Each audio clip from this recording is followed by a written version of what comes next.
국민 생명과 직결된 재난재해 대비만큼은 과하다 싶을 정도로 해야 그나마 피해를 최소화할 수 있을 겁니다.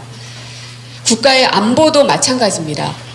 어제 윤석열 정부의 안보 실세 김태효 안보 1차장이 군사기밀 유출 혐의로 유죄 판결을 받았습니다. 안보는 국민의 생명을 지키는 최후의 보루이자 또 최선의 공격이기도 합니다. 단 하나의 정보도 허투루 판단해선 안 되며 지인들에게조차도 쉽사리 정보를 흘려선 안 됩니다. 자칫 대한민국의 안보를 무너뜨리려는 세력에게 첩보로 활용돼서 돌이킬 수 없는 큰 타격을 국가에 입힐 수도 있기 때문입니다. 그런데 대한민국 안보의 심장이라고 할 수 있는 대통령실에서 가장 중요한 위치에 있는 자가 국가의 기밀을 고의로 유출한 사실이 확정된 것입니다. 암으로 의심됐던 용종이 조직검사 결과 암덩어리로 확진된 겁니다. 김태효 안보 1차장은 교수 시절 한반도 유사시 일본 자위대 개입을 당연시하는 논문을 썼고 이명박 정부 당시에는 취득했던 수많은 문건들 가운데 200여 쪽에 달하는 국가기밀 2, 3급에 해당되는 41건의 문건을 외부로 유출했습니다.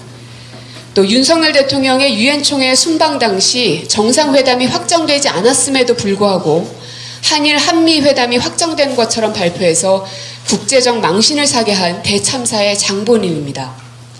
또 최근엔 서해 공무원 피살 사건 관련한 SI 첩보를 비밀 취급 인가도 받지 않은 채 열람해서 논란이 됐습니다. 모두 국가 안보와 관련된 문제점들입니다.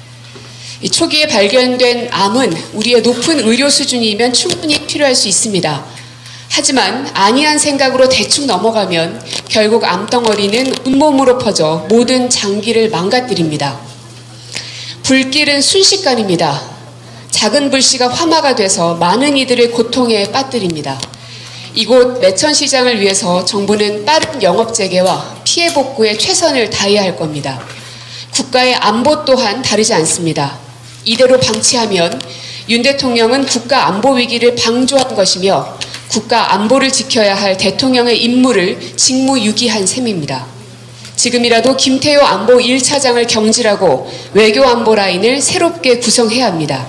더 이상 대한민국의 외교 안보에 들어온 빨간불을 외면해선 안 될 것입니다.